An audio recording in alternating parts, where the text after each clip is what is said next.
Muy buenas a todos, ¿cómo estáis? Yo soy Alex y esto es Miradas desde Eurasia. En la primera parte de la serie de vídeos que empecé sobre la historia reciente de Ucrania, tratamos Ucrania desde sus orígenes hasta el siglo XIX. ¿Y por qué nos detuvimos justo en el siglo XIX? Porque en el siglo XIX es justo cuando nace el nacionalismo ucraniano. Y esta segunda entrega va a abarcar desde los orígenes del nacionalismo ucraniano en el siglo XIX hasta la perestroika a mediados de los años 80 del siglo XX. Es decir, que vamos a abarcar un periodo de tiempo más corto que el que abarcamos en el vídeo anterior, pero un periodo de tiempo en el cual pasaron muchísimas cosas. Llegamos al siglo XIX y aquí hay que empezar diciendo que, contrariamente a lo que muchos pueden creer, el nacionalismo es un movimiento político que surge en el siglo XIX. Si acaso, en algunos países occidentales, como Francia o como Estados Unidos, podemos remontarnos a finales del siglo XVIII. Pero antes del siglo XVIII no existía nada similar a una conciencia nacional en ningún sitio.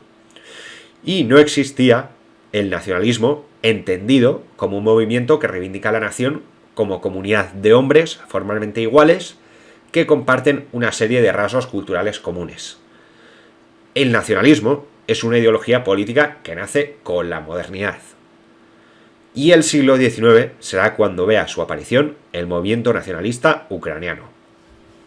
Si hubiera que ponerle fecha al nacimiento del nacionalismo ucraniano, esta sería 1846, cuando el historiador Nikolai Kostomarov y el que posteriormente será el gran poeta nacional ucraniano Taras Shevchenko fundan la Hermandad de Cirilo y Metodio, una asociación que tenía como objetivo promover la lengua ucraniana y que el Imperio ruso se convirtiese en una especie de Estado federal formado por distintas repúblicas eslavas, pero dentro de todo lo que serían estas futuras repúblicas eslavas, la Hermandad de Cirilo y Metodio prestaba especial atención a Ucrania. Hay que decir que en ese momento lo que se podría considerar como movimiento nacionalista ucraniano, y en especial esta organización, estaban muy lejos de defender la independencia de Ucrania y estaban muy lejos de defender la idea de que Ucrania era una nación contrapuesta a Rusia y que nada tenía que ver con Rusia, sino que simplemente defendían que Ucrania debía tener cierto carácter nacional propio y cierta autonomía dentro del Imperio ruso.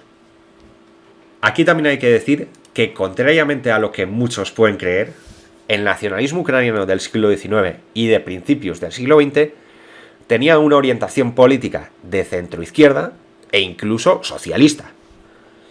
El nacionalismo ucraniano en sus orígenes era muy distinto al nacionalismo ucraniano que surgió en el periodo de entreguerras del siglo XX y al nacionalismo ucraniano actual, que es completamente cierto que este nuevo nacionalismo ucraniano sí que tiende a la extrema derecha. Pero el nacionalismo ucraniano del siglo XIX era de base campesina y reivindicaba acabar con la servidumbre, mejorar las condiciones de vida de los campesinos. También tenía ciertas reivindicaciones democráticas. Era un movimiento que, en líneas generales, se podría calificar como progresista.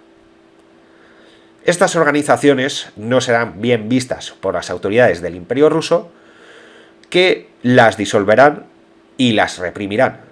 Y en 1875 las autoridades zaristas dictan el edicto de Ems, que limita fuertemente el uso del idioma ucraniano en la esfera pública y en la administración.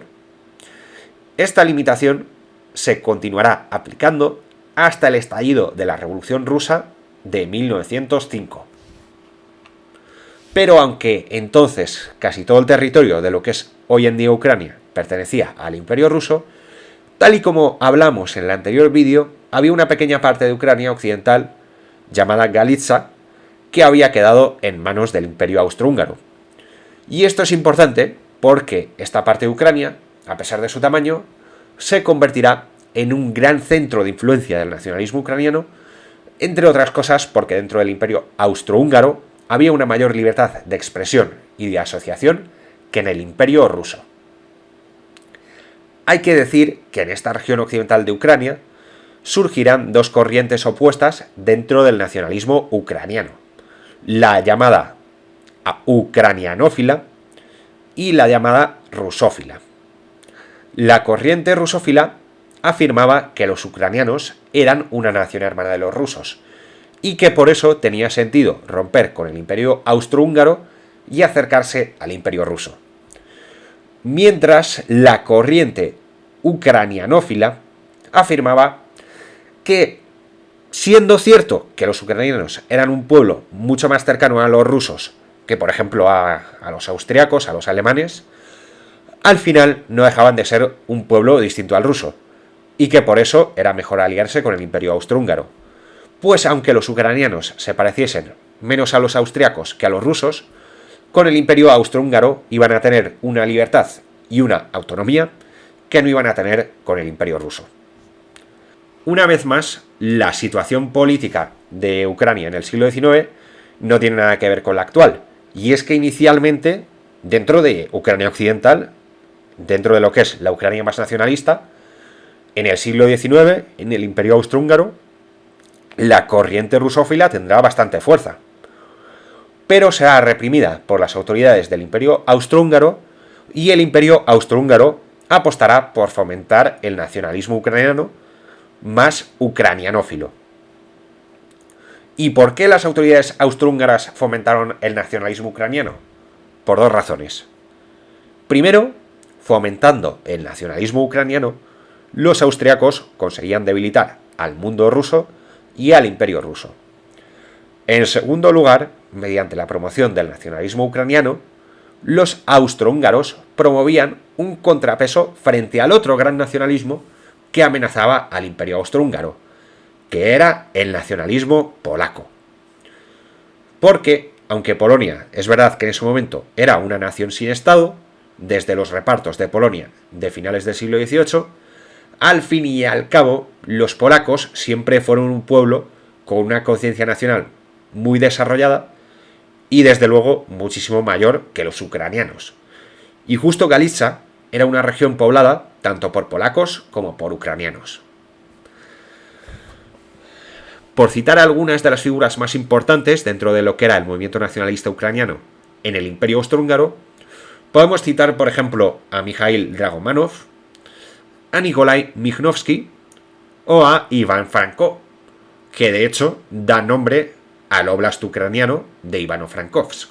Durante un largo tiempo, el movimiento nacionalista ucraniano será un movimiento que tendrá cierta importancia, pero que no tendrá la capacidad de tomar el poder en Ucrania, ni supondrá una gran amenaza para el Imperio ruso. Pero la cosa cambiará cuando se produzca la Revolución de Febrero de 1917 y el zar Nicolás II abdique, pues entonces el movimiento nacionalista ucraniano sí que pasará a tener plena libertad de acción. En abril de 1917 se crea la Rada Ucraniana, una especie de pseudo-parlamento dominado por fuerzas nacionalistas ucranianas de centroizquierda, que reivindicaba una autonomía para Ucrania dentro de Rusia. Esta Rada Ucraniana estará presidida por Mikhail Grushevsky. Aquí hay que resaltar una vez más que entonces el nacionalismo ucraniano reivindicaba que el pueblo ucraniano tenía cierto carácter propio y que Ucrania tenía derecho a una autonomía. Pero ya está.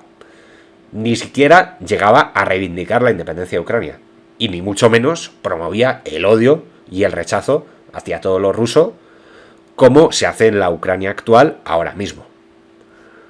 La Rada Ucraniana emitirá dos proclamas universales durante el periodo que duró el gobierno provisional, en las que reafirmaba su autonomía. Y tras la Revolución de Octubre, en noviembre, emitirá una tercera proclama universal en la que proclamará el nacimiento de la República Popular Ucraniana. Pero aunque se proclame la República Popular Ucraniana, todavía no se proclamará ni la independencia ni se romperán los lazos con Rusia, pues la Rada Ucraniana estaba a la espera de que en la Asamblea Constituyente que se iba a reunir se discutiese el estatus que fuese a tener Ucrania dentro de Rusia. Pero en enero de 1918, Lenin disuelve la Asamblea Constituyente y la Rada Ucraniana emitirá su cuarta y última proclama universal, en la que, esta vez sí, proclamará la independencia de Ucrania. Aquí hay que decir, una vez más, que la proclamación de la independencia de Ucrania no se debió al odio y al rechazo a todo lo ruso, sino fundamentalmente a las diferencias que tuvieron los socialistas moderados de la Rada con los bolcheviques. Pero los socialistas moderados ucranianos, con quien tenían problemas, era particularmente con los bolcheviques. Y los socialistas moderados nacionalistas ucranianos continuaron manteniendo lazos con otras fuerzas socialistas moderadas de Rusia, como por ejemplo con el Partido Social Revolucionario. La República Popular Ucraniana durará bastante poco, pues en menos de un mes los rojos retomarán el poder en Ucrania y proclamarán la República Socialista Soviética de Ucrania. Y aquí llegamos a un momento bastante interesante, porque una de las cosas que más se habían discutido en relación con Ucrania era qué territorios debía abarcar Ucrania, y si los territorios del este de Ucrania debían entrar en Ucrania o no. Los comunistas de las regiones rusoparlantes de Ucrania no aceptarán que sus territorios pasen a formar parte de la República Soviética de Ucrania, y proclamarán otras dos repúblicas, la República Socialista de Odesa y la República Socialista Soviética de Donetsk-Kryvyi Rog, que abarcaba buena parte del sureste de Ucrania. Pues ambas repúblicas rechazaban formar parte de una república soviética ucraniana en la que, aun siendo bolchevique, se iba a imponer la cultura nacional ucraniana en las zonas rusoparlantes. Pero Lenin, en parte como concesión debido a que la sección ucraniana de los bolcheviques era bastante nacionalista, y en parte para evitar la división ahora que se estaba librando la guerra civil, ordenará la disolución de estas dos repúblicas y su reintegración en la República Soviética Ucraniana. Posteriormente se librará la guerra civil rusa, que en el caso de Ucrania será una guerra civil a múltiples bandas. Casi se podría decir que en Ucrania la guerra civil rusa fue una guerra civil dentro de la guerra civil. Tampoco nos vamos a detener demasiado a la hora de hablar de la guerra civil en Ucrania, porque es un tema complicado, hay muchos actores, y realmente tampoco es tan relevante para entender lo que estamos contando.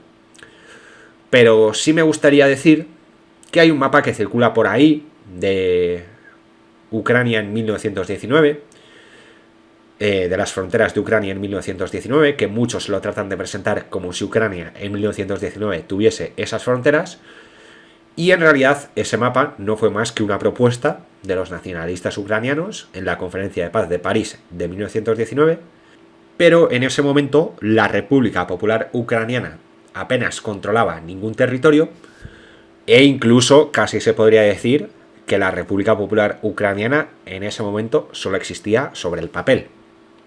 Es verdad que estoy dedicando cierto esfuerzo a desmontar determinados mitos, pero al final todas estas informaciones se han difundido masivamente y creo que es necesario aclarar este tipo de cuestiones y desmentir estas cosas que no son ciertas, pero que mucha gente repite.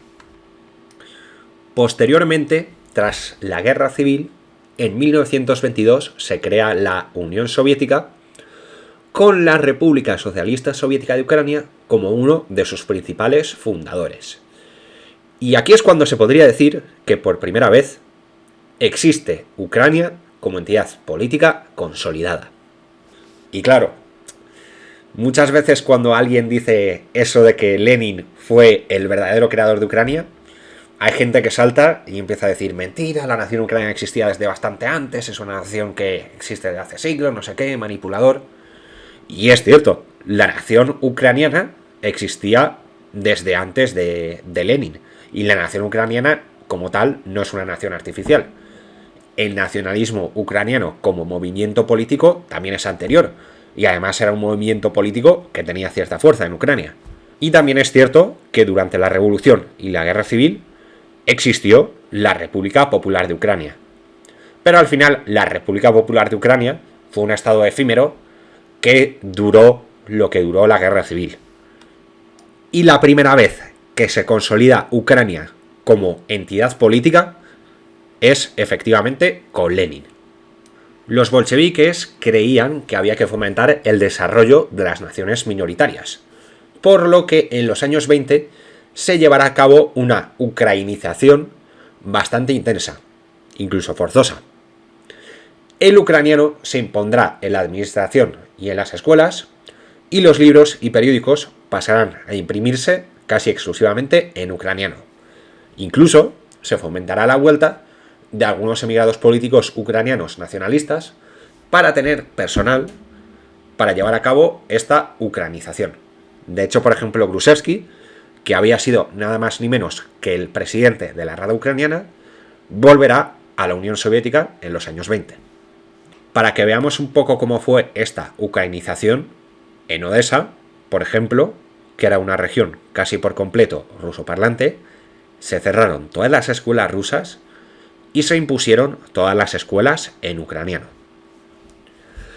Esto cambiará un poco en los años 30. En ese momento, Stalin pasó a tener un poder casi absoluto, y lo que hará será moderar la ucrainización y revertir algunas de las medidas más extremas.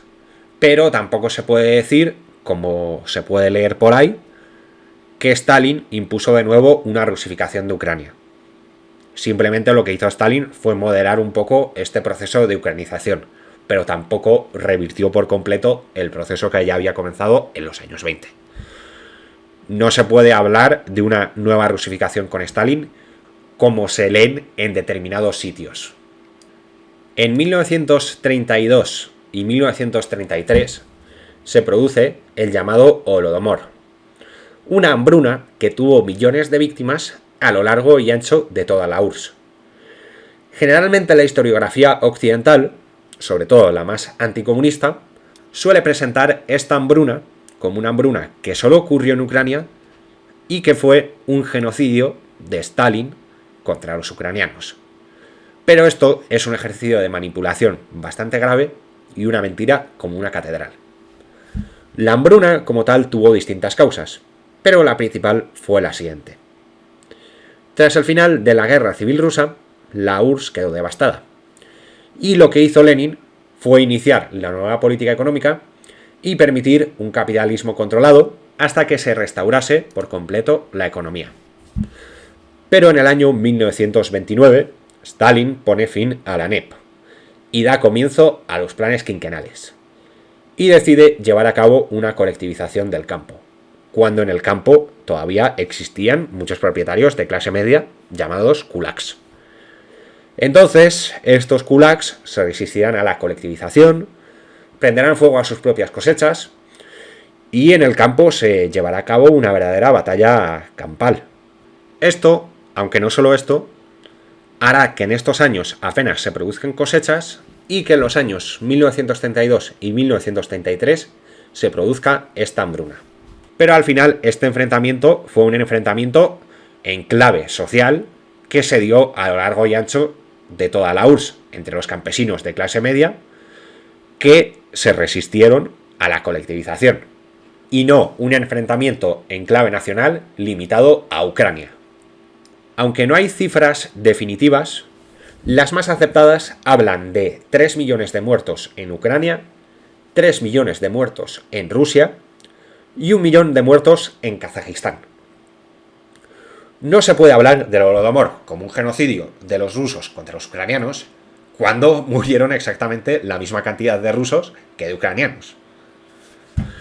También en ocasiones la propaganda pronacionalista ucraniana y anticomunista en general habla de cómo tras el Holodomor y la muerte de millones de ucranianos, la URSS fomentó la inmigración de rusos a Ucrania y que de ahí viene la composición actual del sureste de Ucrania.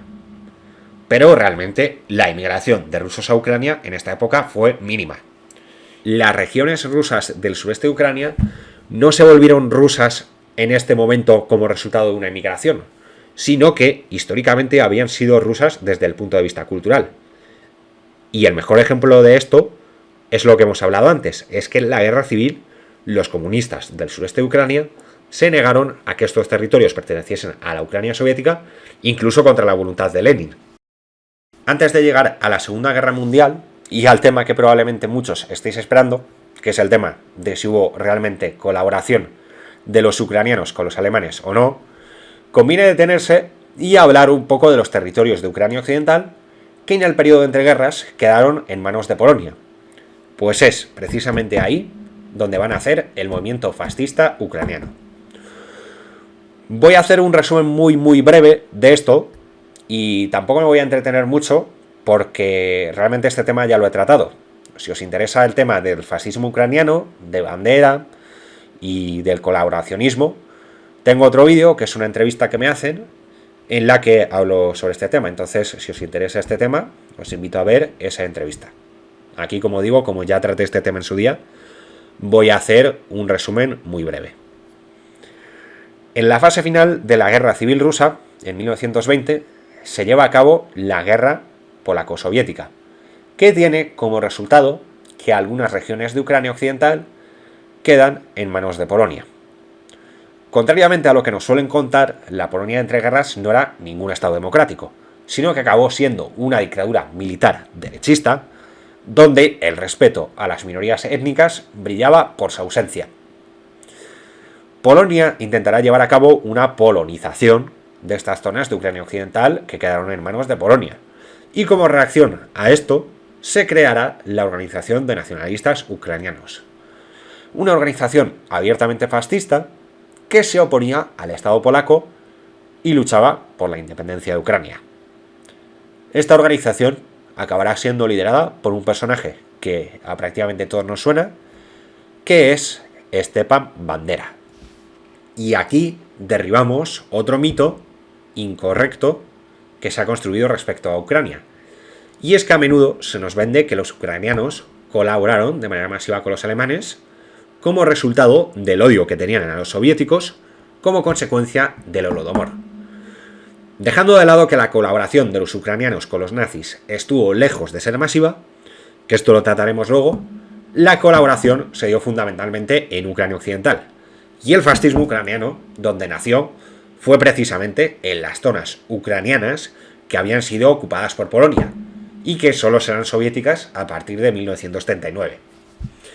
Es decir, que el colaboracionismo y el fascismo ucraniano no tuvieron nada que ver con el Holodomor, porque el fascismo ucraniano nació en Polonia, donde el Holodomor no ocurrió simplemente por el hecho de que estas zonas no pertenecían entonces a la Unión Soviética, mientras que justo en las zonas donde se produjo el Holodomor, curiosamente la colaboración fue mínima o directamente inexistente.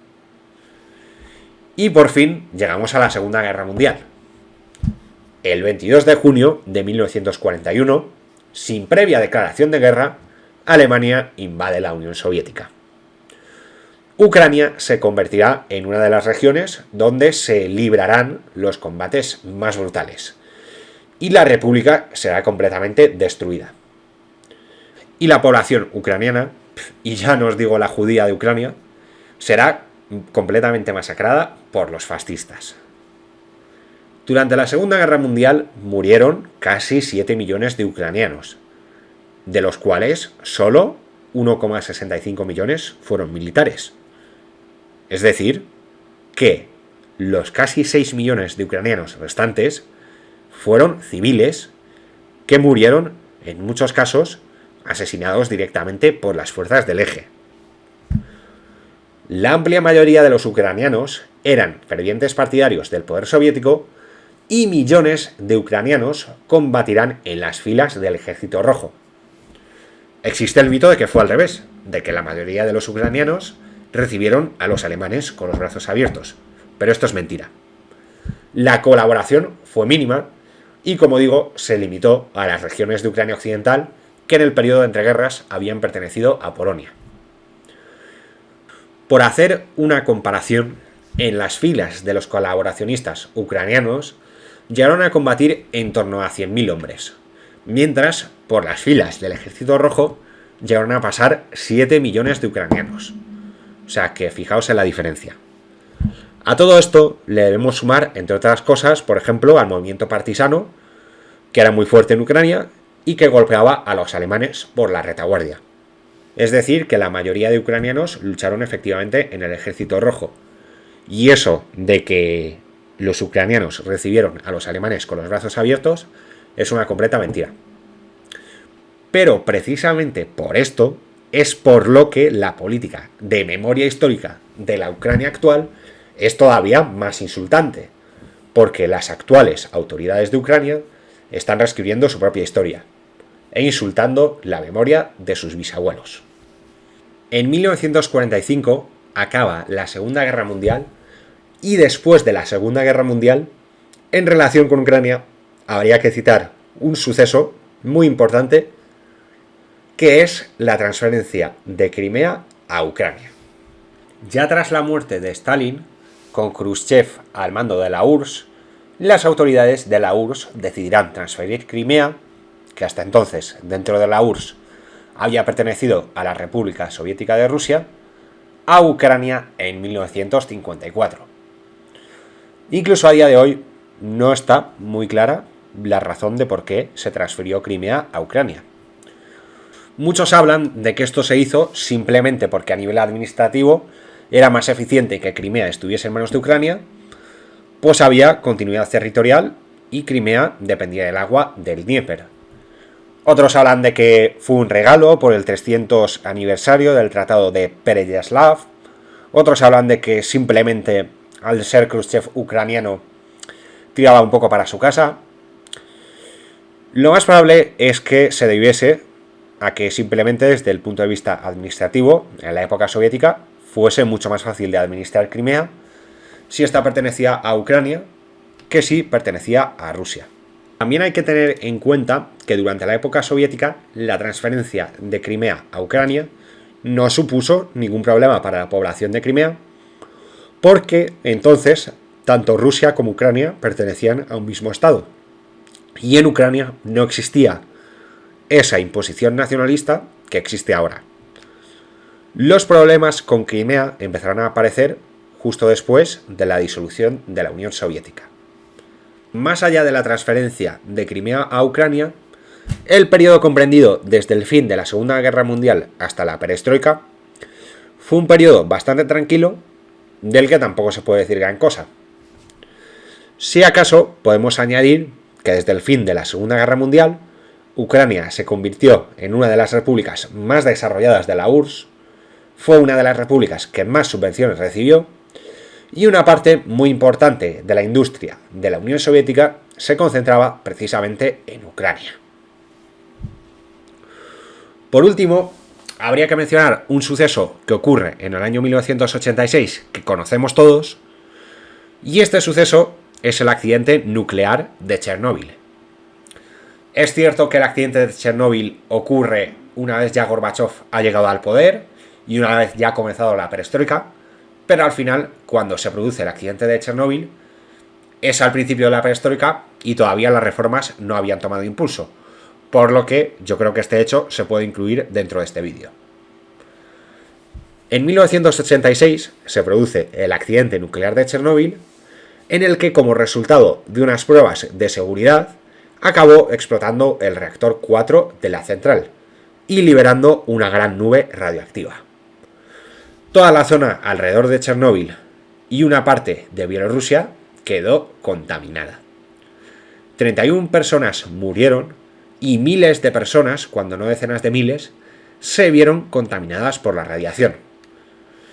Sin lugar a dudas, el accidente nuclear de Chernóbil fue una gran tragedia para la Unión Soviética y en particular para los pueblos ucraniano y bielorruso. Pero aunque el accidente de Chernóbil fuese una gran tragedia y fue un trauma que quedó grabado en la memoria de todos y cada uno de los ucranianos, políticamente, que al final aquí estamos tratando la historia de Ucrania más política, políticamente no fue tan relevante. Es verdad que algunas asociaciones políticas más aperturistas cogieron cierta fuerza en relación con pedir una mayor investigación del accidente de Chernóbil, pero más allá de esto, como digo, el accidente no tuvo una mayor relevancia política. Y creo que con esto ya hemos tratado la historia de Ucrania desde la aparición del nacionalismo ucraniano en el siglo XIX hasta los inicios de la perestroika. Pues hasta aquí el vídeo de hoy, espero que os haya gustado. Si os ha gustado, no os olvidéis de darle a me gusta y a suscribiros, que no cuesta nada, y nos vemos en el próximo vídeo. Muchas gracias y un saludo a todos.